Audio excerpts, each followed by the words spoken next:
eventually you get absorbed in and you are Sonic.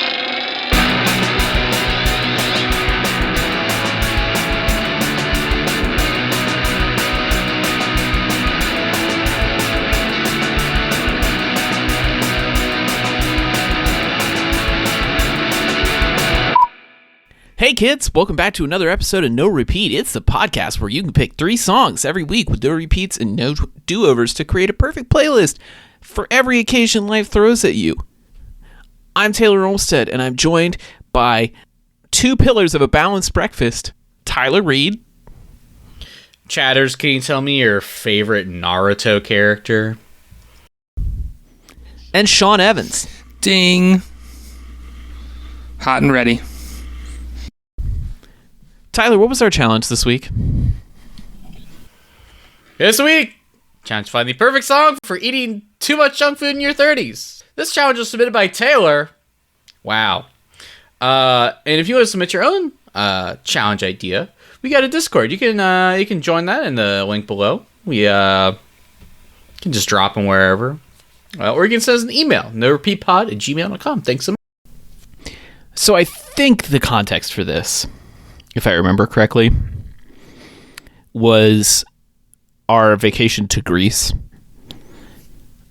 Because once a year, we do a trip where we meet up with our friends from the UK. And we kind of move it to either side of the world to make travel easier off and on, right? So last year, they came over here for our wedding. This year, we went to Greece for a beach vacation closer to them. And whenever we do this, we bring lots of, regional foods that you can only get in either place. So they have these amazing gummy candies over there called Percy Pigs that are somewhere between an apple, an apricot, and a raspberry. They're incredible. And we have, of course, Mountain Dew Baja Blast and Cheese Whiz, things that you legally cannot buy in the UK because the additives in them are not considered food. So we do this kind of cross-cultural exchange of junk food, and this time we were all just sitting in a beach house together for a week instead of meeting up for a weekend somewhere where we could take the junk food and bring it home and eke it out over a few months. Instead, we just had this house full of junk food for a week. And let me tell you, the body does not process refined sugars as well after 27. Something happens to you and it just gets harder. And the one night that we had a little too much to drink and really broke into the snacks, I was not feeling good about it. And not in the I drank too much and I'm hungover way, in the my stomach is just very upset with me kind of way that you get, as you get older, where you eat something and then a couple hours later you're no. And in some ways, I am going to regret speaking these words out loud. But sometimes when you drink a lot and you also, you're going to have a White Castle or whatever, right? I feel usually in the morning you have to sort of poop out the darkness. I feel it's always, it's a relief, but you also feel you have expelled something from your body that needed to leave. Listen, people in California pay high dollar for colonics. We've had it right in the Midwest all along. Just 4 shots of Old Granddad in a Crave case. Correct. Sean, does your body process junk food the same way it did when we were 17? No, absolutely not. It used to be it used to be a bobsled track in here. It just didn't matter what you put in there. It came out the bottom. Not anymore. Now I feel food gives me kind of a hangover thing. Yeah, you ever get a food hangover? It's gross. Indigestion? Oh yeah. You get Tums. Heartburn? Don't worry. Don't worry, young buck. Your time will come. Oh no! I'm not saying no. I'm just saying I understand. I am in agreement. Dude, I can't even do sparkling water anymore. Is it ruining your enamel? It could be worse. No. Sean, what was your most recent junk food binge? What was that like? I had a whole pizza for dinner, so I just don't learn. You had a whole pizza for dinner tonight? Yeah. You really don't learn. Jesus. I mean, it How wasn't big like a pizza were we talking? it was a Jack's thin crust that I made on the grill. So it's not a lot. Still like it's not a lot frozen of pizza. What? Like a frozen pizza. Yeah. It's a very thin pizza. You ate the whole thing. Yes. Ah, I don't think I've eaten a whole frozen pizza by myself in at least 10 years. Great, you're a better person than me. That's fine. You haven't seen a Jack's Pizza, so I'm not even that. what don't are even know. you having with your pizza, Taylor? Are you just eating half of it? And then what? Yeah. That's it. You're full after that? Yeah. And I have indigestion. Homie got acid reflux. I can't handle that much tomato sauce.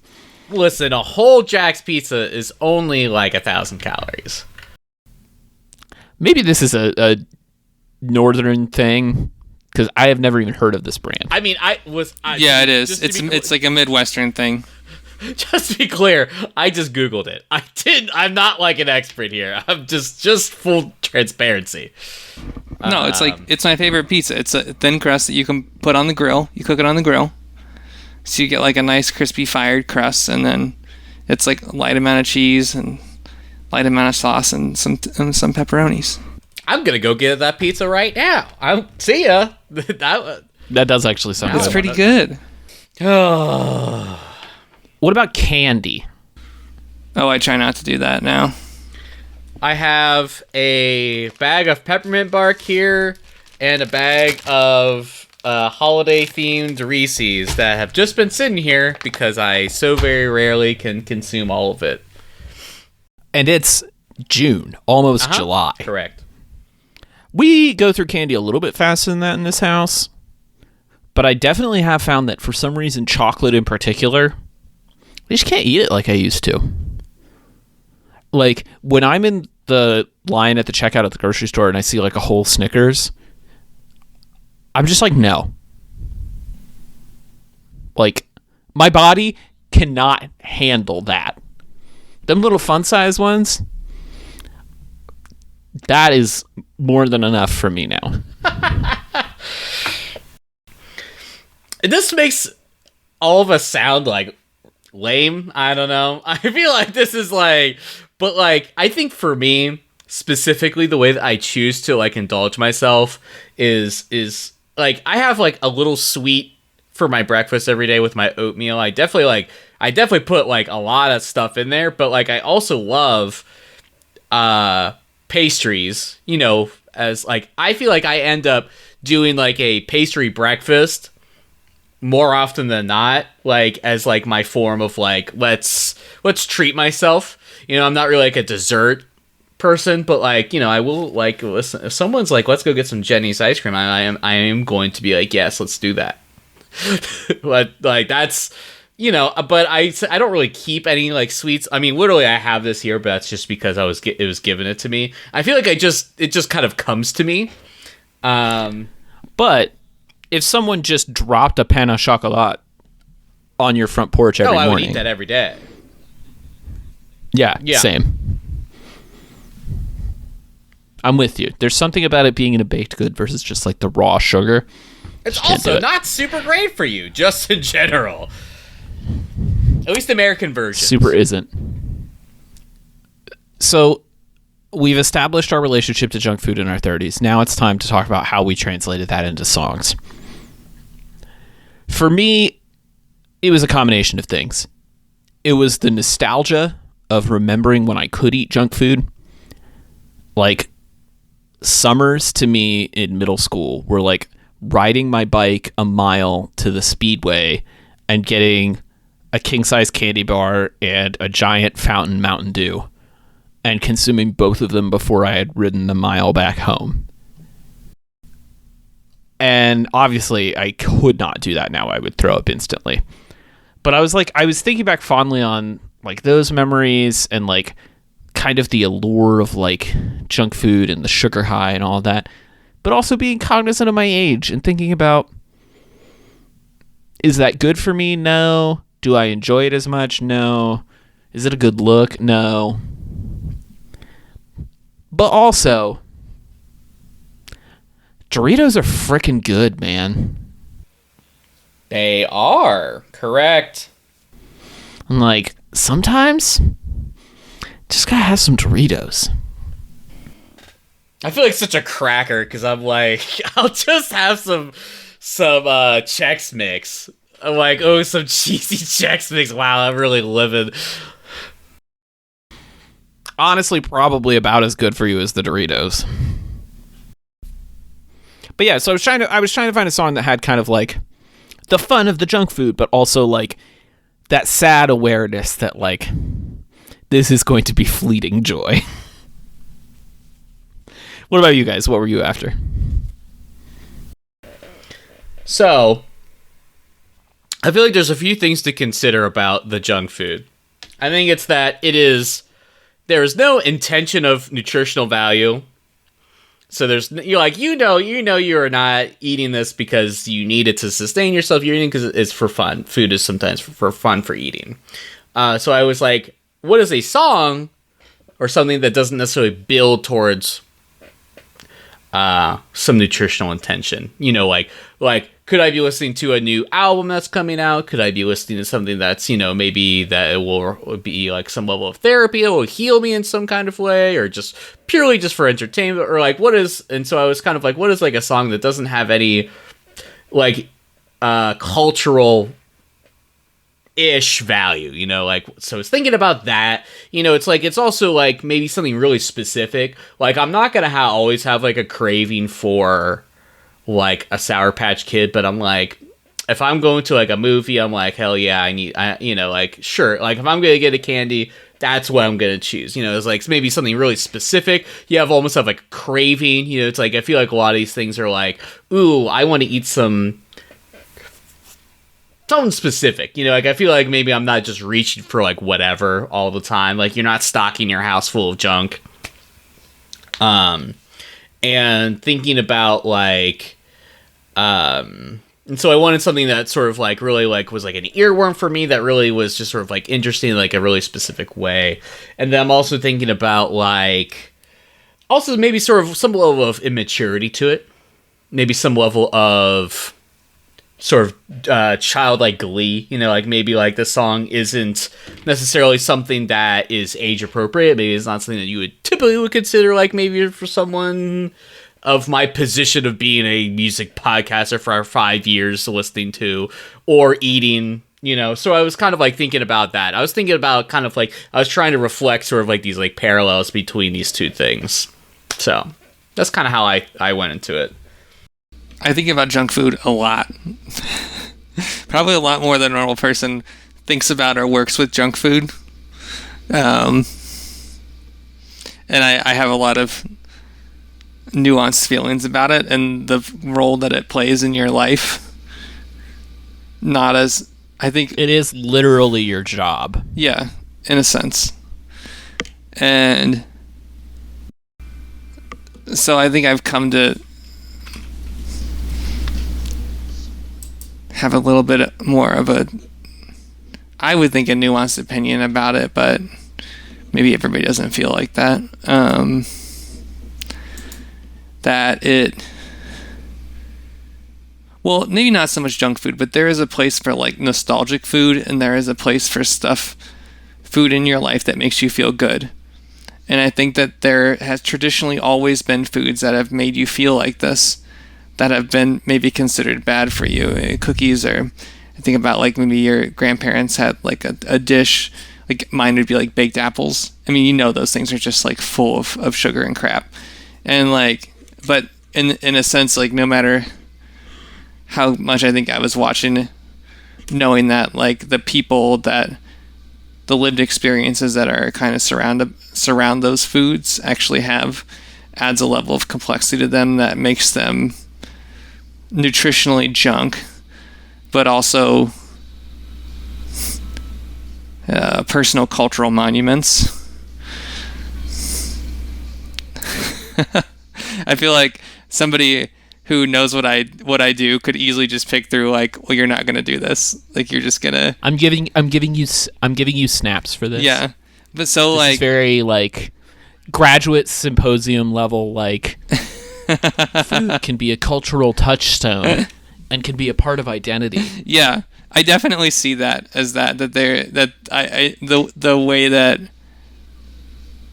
food plays a role in our life, particularly junk food, and how that I feel like that label kind of goes in and out of stuff with whatever the passing trends are at the time that are the way that we understand things. Like I wholeheartedly reject the idea of a food that has 0 calories, because I think that in principle there's like something really wrong about consuming something that has like no caloric density at all.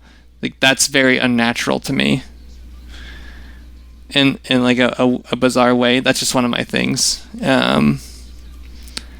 Outside of water or something, but you know what I mean. I think everybody knows a product that's like a whole lot of nothing, and that just feels a little weird. But I kind of came at my approach to my song was something that has kind of the intensity of the way that I feel about junk food and the way that junk populates our lives, but how it also kind of has some meaning in our lives. And we'll get into that a little bit later. But that was my approach. Some very different approaches this week. I like this. Does anybody feel like they really want to go first? All right, Tyler. Go ahead. What do you got for us? This week I chose Megalovania originally by Toby Fox, but covered by Richard E.B.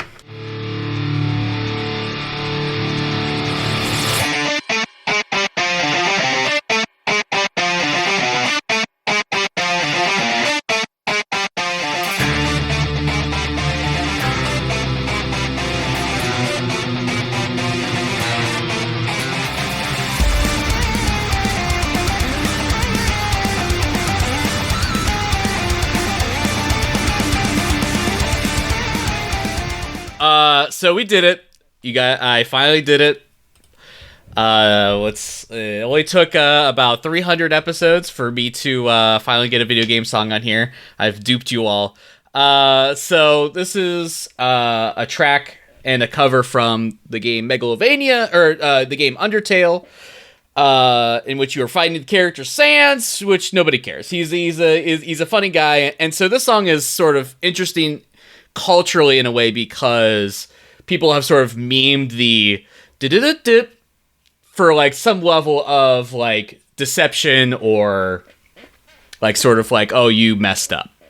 And so this song really kind of like, I'm sort of picking this as like a cathartic pick because I feel like this sort of like is the equivalent of junk food music for me, because, you know, this is from a game that's like 10 years old that people have memed to hell and back, that like and is done in like a very traditional like sort of like metal cover with like double drum bass pedals and like sort of just like really over the top sort of like metal sounds. But I cannot resist the sort of the original hook and the hookiness of this song combined with just how amped up I feel by this cover of this, where it's like it feels like lowest common denominator, sort of like this is like this just is pure like brain serotonin for me because of how like simplified it is. It's just like it is just metal just ripping through it, and there's something about the simplicity of like video game music in this way, especially the way that Toby has written this track and the way he has written the soundtrack, that is like just pure adrenaline, serotonin, sort of like good feels. Like there's all sorts of little musical theory like elements to this that just really are really appealing. And so like he is at this point a pretty reputable game composer who's done like stuff with Pokemon and stuff, where it's like he really is a good job on like creating like good hooks. And so I feel like this is really like there's a lot of really cool stuff happening. But again, I think it really in some ways is lessened by the fact that it is a video game song, and it's like I would not put this on any playlist. I would not. I like literally. I'm like I am at the gym, and I need to get jacked out of my mind. Like I need to I'm on like the last leg, and I just need to go. Or I'm just like driving into my car and I have no idea what I want to listen to, and I just want to throw on something that's just like gonna get me amped up, you know, like. So I feel like it's the equivalent of junk food in that it's not super relevant, but it tastes good. It's specific. I think it tastes great, actually. I think it tastes incredible. And it's such a specific flavor that I sometimes just need to seek out that I feel like I can't find anywhere else. It's like, I feel like sometimes junk food is also like, this is so specific that I need this exact flavor. And this is the exact flavor that I sometimes just need. And so that's kind of like how I interpreted this challenge in that way. It is just occurring to me that we should have had synesthesia correspondent Tess Stevens on this episode. Yes. To tell us what all of these songs taste taste that would like. Be good.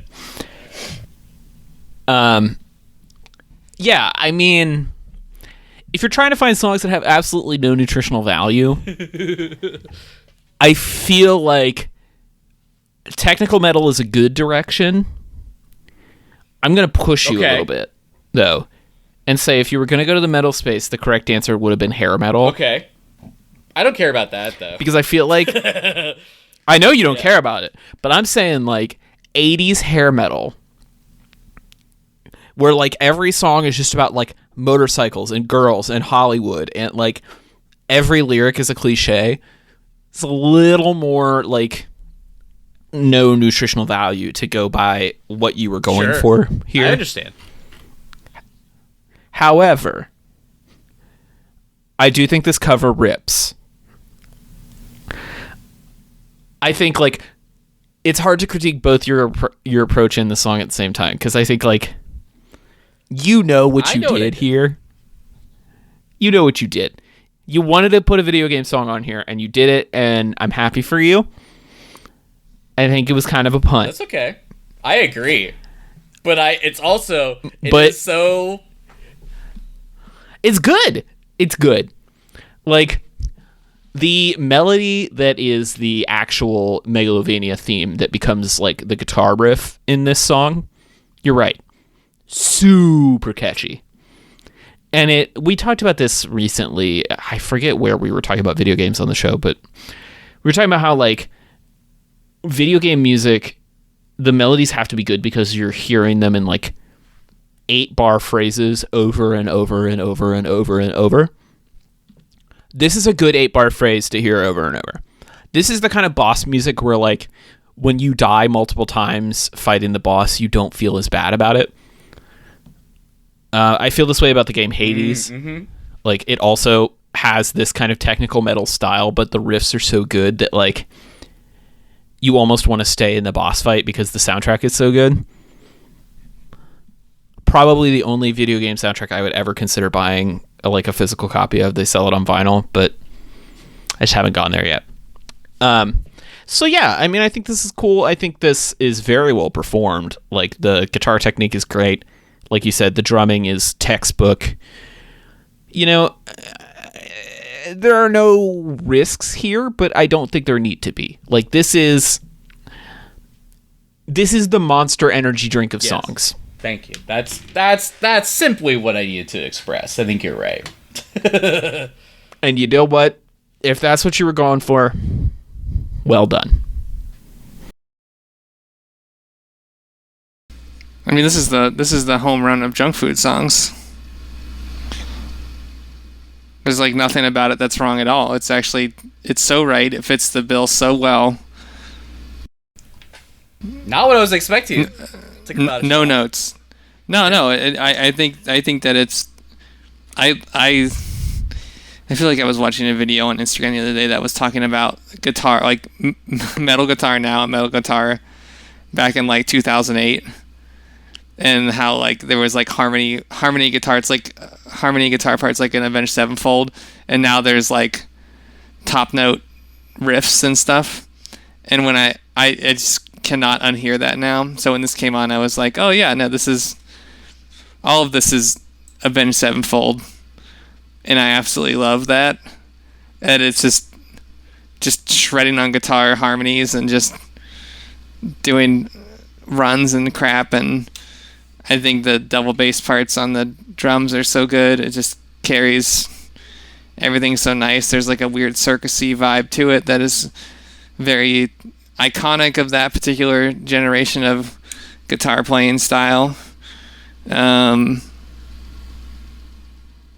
so to that regard, it is kind of junky because it feels so heavy-handed and gross, but there's the taste of it is so unique to a particular thing that if you ever changed it, it wouldn't be the same.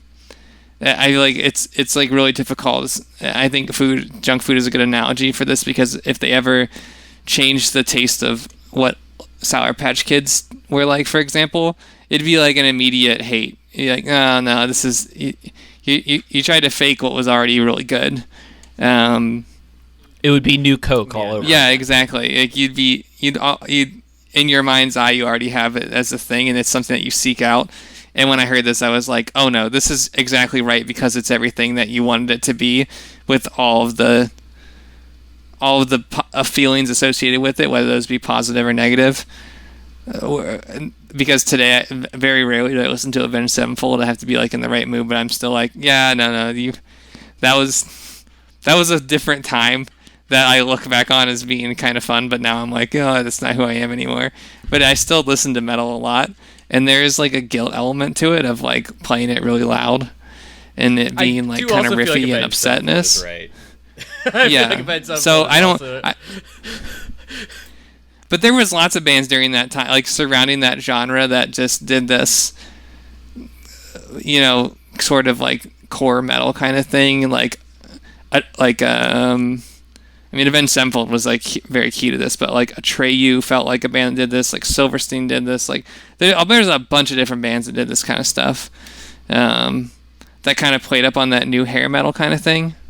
So to Taylor's point, I think he got something very right about that too, that it's very kitschy, if that's the right word, that it is exactly what it is, but you go to it because you want it exactly right. Like obviously going to Raising Cane's Chicken is never going to be the place. It's never going to be Cheesecake Factory. But sometimes you just want to get chicken strips done the right way. Okay? Like, you're not about getting something that's really over the moon. You just want chicken strips and garlic Texas toast. Like, this is it. And you did it. I feel absolutely rocked it. Girls say less. The way I went to Popeyes on Friday for that exact reason. Listen, you can't. I would say that you could almost do chicken tenders too well. I feel like there's a way you could do. That is also correct. You don't need to make it too fancy. I want the slop. That's actually, Tyler, you have handed me the perfect segue on a plastic tray. Because I want to talk about my song now. This week I chose No Hands by Joey Valence and Bray. When I was 10, I was sipping Shirley Temples. Present day, I'm still sipping Shirley Temples. My life fade like a door pencil. Cause I'm on my own path, no stencil. Was always a misfit. Teachers like thongs, always up in my business. And I failed statistics. But I A-sex said, said life would have roadblocks. Now bitch, you a square, you Roblox. Won the Super Bowl with my hands behind my back.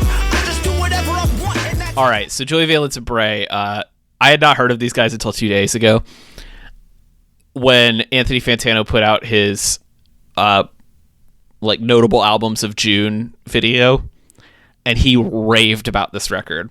And I'm going to tell you what he said in the video that made me immediately download this record. It's like 90s jock jams, but with 2020's production performed by the Beastie Boys. Yeah. Yeah? I'm like, yes, I love all of these things. You'd be wrong if you described it another way. It really would. Like, I could have put this whole record on this playlist for this challenge. It hit at the perfect time.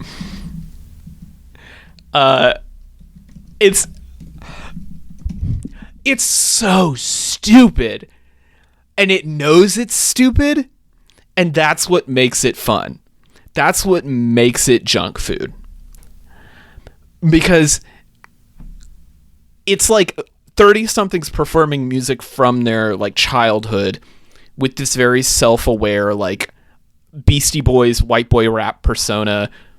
Like in the video they've got like a Pokemon bedspread and they're dressed ridiculous. But they're having such a good time, and they're like just really going for it, that I'm like, this is me like eating a whole bag of Percy Pigs and like not even caring. I'm like, the Brits just sent us a box of sweets and things from overseas. These are going to be gone by the end of the weekend. I was like, you just made an incredibly specific reference that I did not understand. I was like, what the fuck's a Percy Pig? Could kill you. It's a gummy candy from the UK. I will also go through this with the Utz brand pub mix that comes in the big tall barrels. I will demolish that thing in like 3 days. Boy Scouts. I feel like for some reason that was always the snack that we took with us. Right? And that's what I mean. I'm just like... But I want to read out some of these lyrics for people just to give them an idea of how stupid this song is. And like stupid in a good way. When I was 10, I was sipping Shirley Temples. Present day, I'm still sipping Shirley Temples. My life ain't like a dull pencil, because I'm on my own path, no stencil. Was always a misfit. Teachers like thongs always up in my business. And I failed statistics, but I aced sex ed. Like, that is the vibe. Imagine that for like 35 minutes with shockingly good production and a Danny Brown feature. And that's this album. Danny Brown? I listened to Danny Brown. Hey, track. Which track is that? I almost picked it for this. This was track 3. That's track 2. Pack a Punch. That has the line, "You a small fry, you look like Toad. I spit fire. I'm more like Bowser. I got you scared. Don't piss your trousers." Yeah. So you know. But yeah, I love how stupid it is. I love how, like, to Tyler's point, very little, if any, no nutritional value to this. Like, it is camp. It is ridiculous. But it's like, it tastes good. It feels good going down. You're like, remember a few weeks ago, God, this is probably months ago now, where I picked The Power. And we were all like, oh, The Power is like a good song. That's how I felt with this song and most of this record, where I'm like, no, it turns out jock jams were actually good. Like, there's a reason they were very popular. They're just not good for you.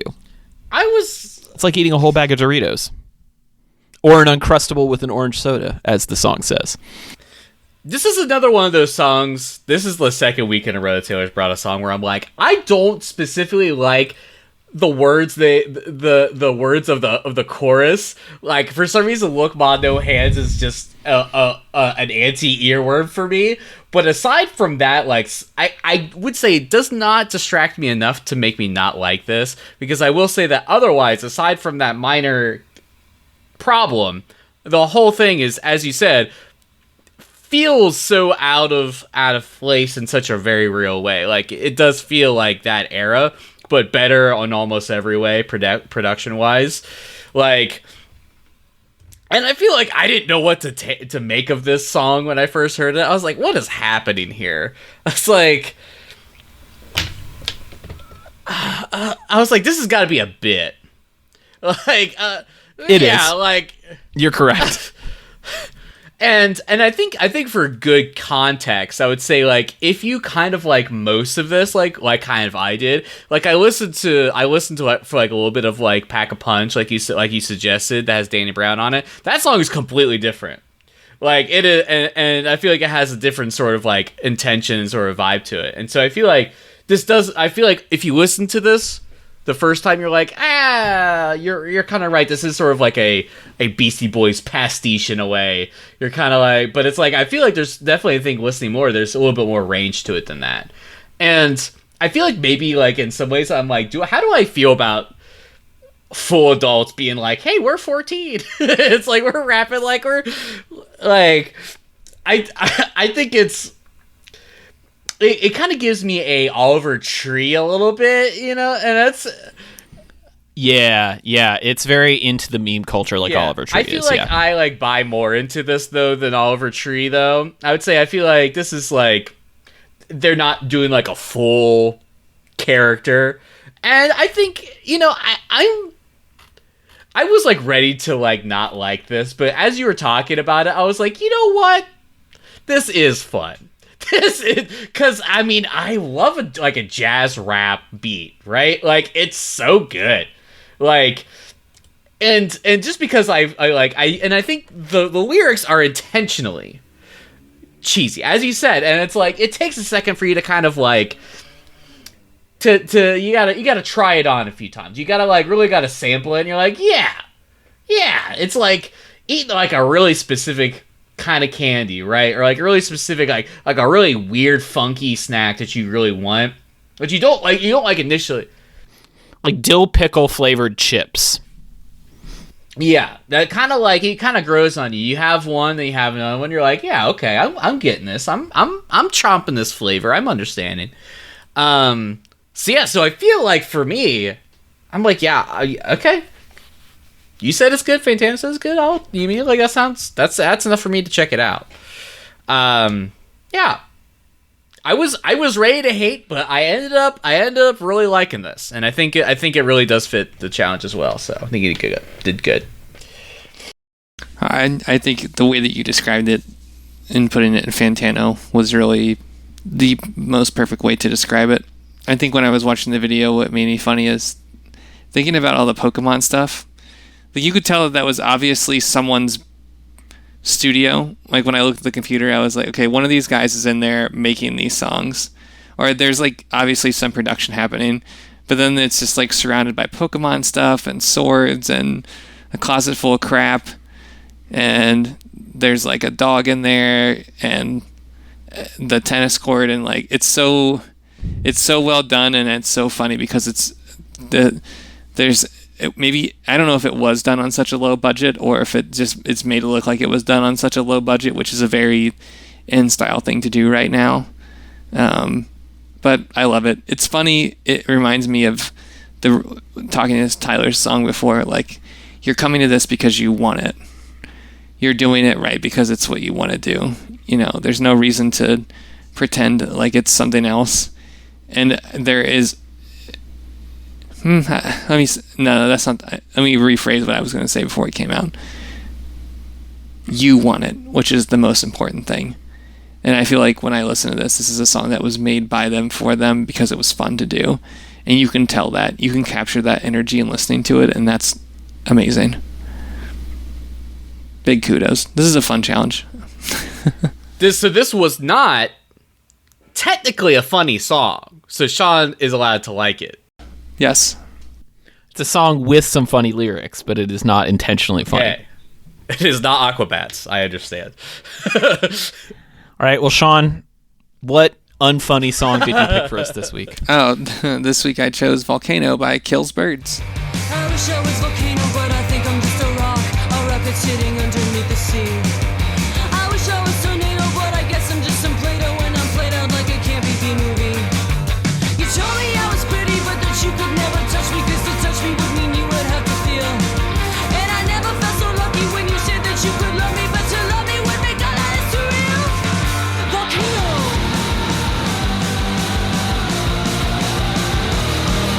Volcano.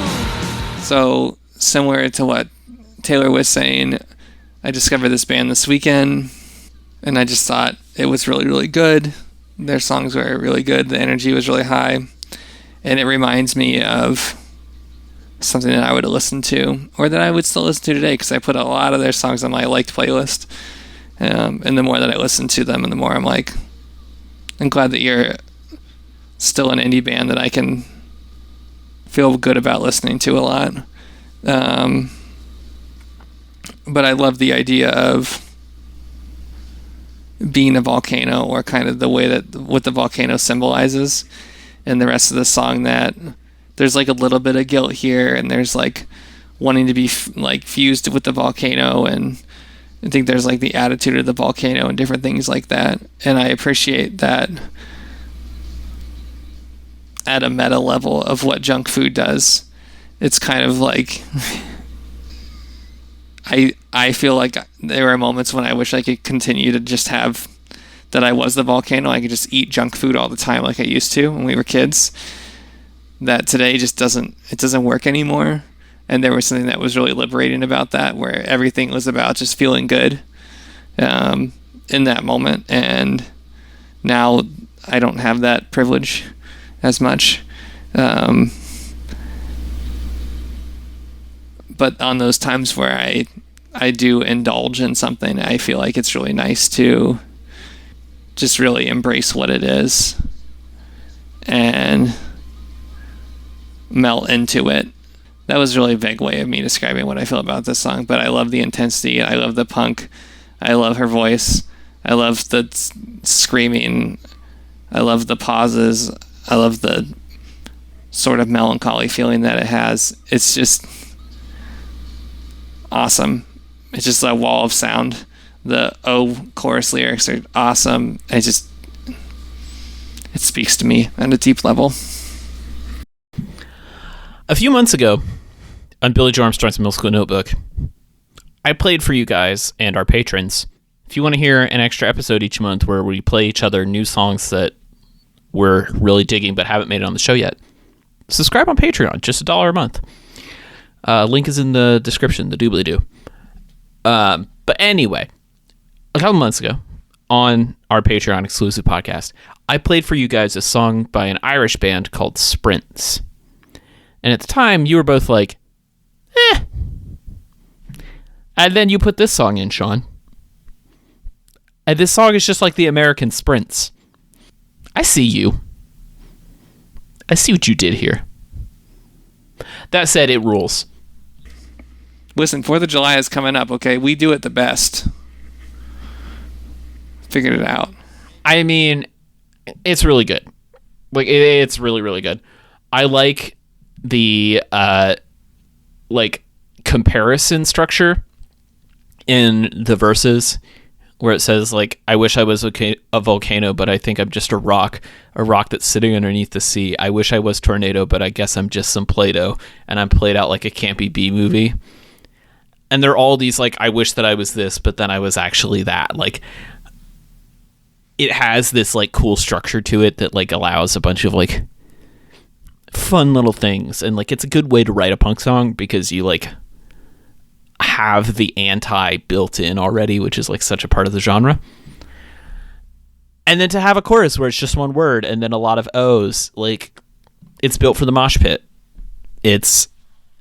I think that's what makes it a junk food song. Like, it is, the verses are trying to give you a little bit of, like, something. It's trying to say a little bit of something, but then the choruses are just like, and circle pit. Like, raw energy, fury, sound. Like, it's what you want out of a good, like, punk rock song.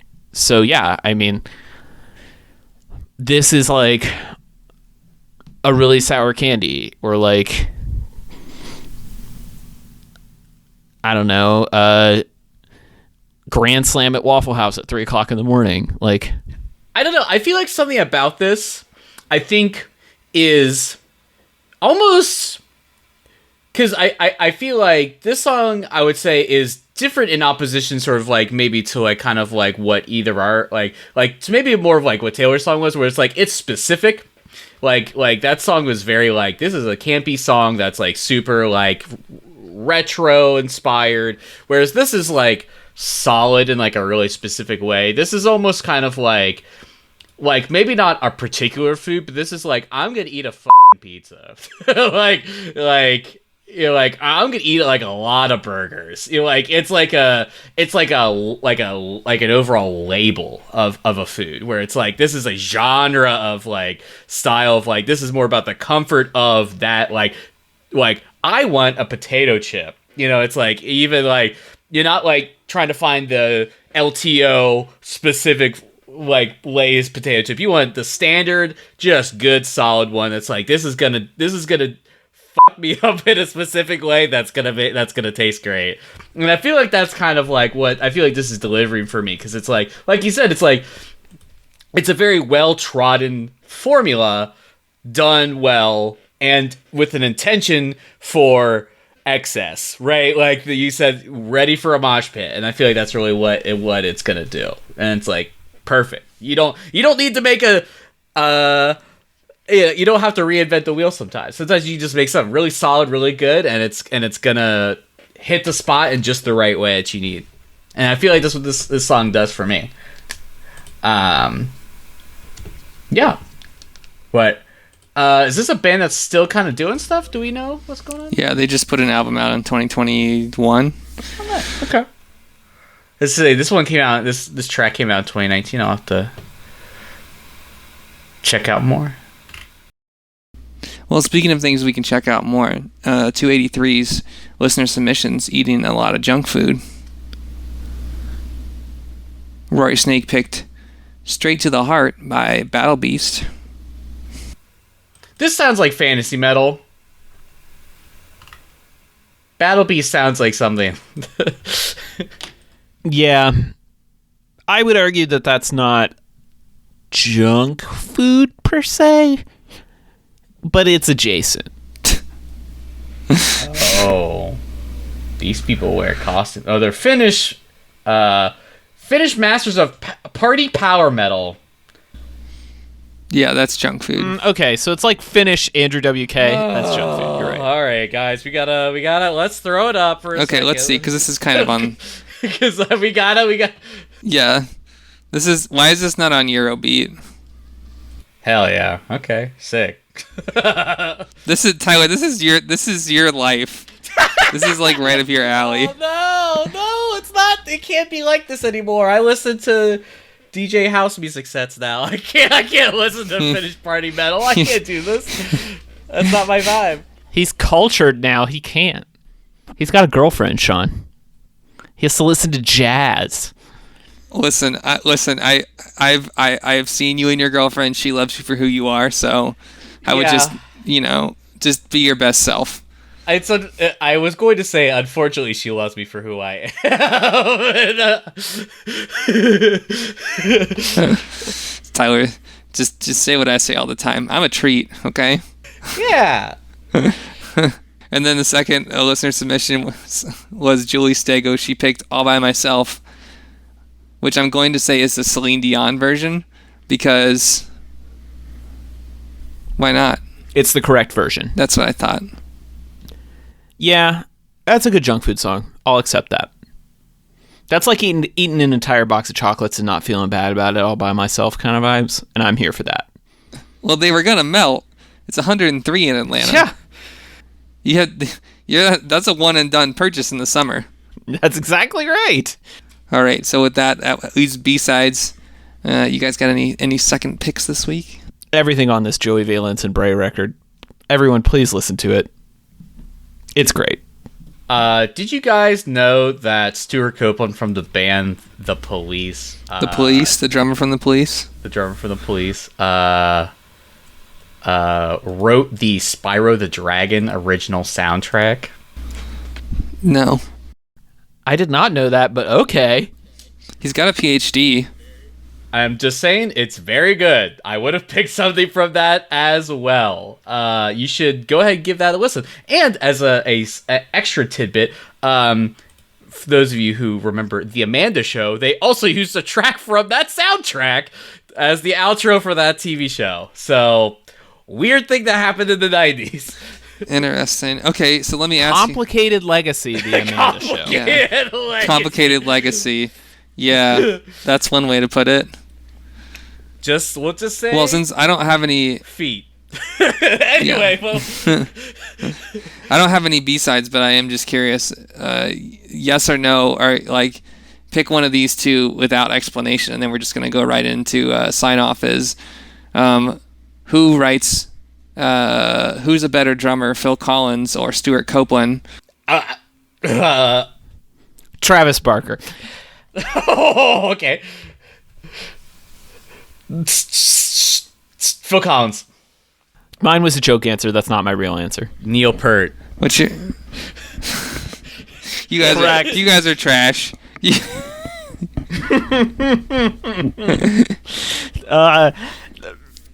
Tyler, if people want to rush off with you, where can they do that? Hey everyone, you can find me design and illustration work at rudepets.club. As always, you can find me at socials as Rude Pets Club on TikTok, Instagram, and Twitter. Sean, if people want to stand too close to you, where can they do that? If every little thing you do is magic, you can find me on Instagram at TellySean. Oh, God. And if you want to go to the Dude Ranch with me, you can find me on the socials at TCO. Instead, all of these songs will be on the official No Repeat podcast playlist. And we'll be back next week with another episode of No Repeat.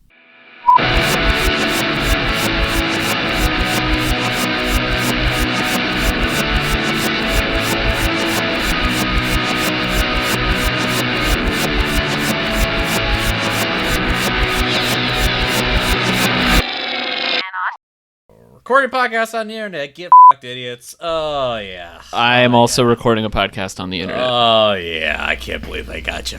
All right, I am now recording. Really, the trick is just to start doing it before anyone says anything.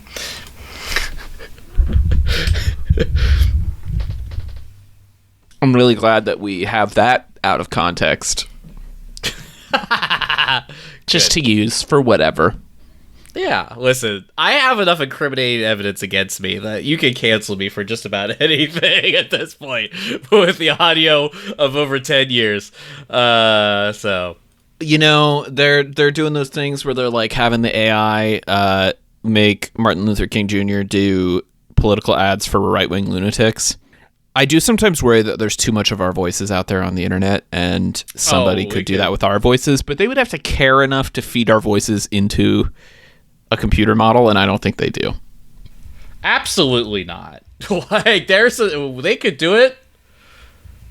They're not gonna. I mean,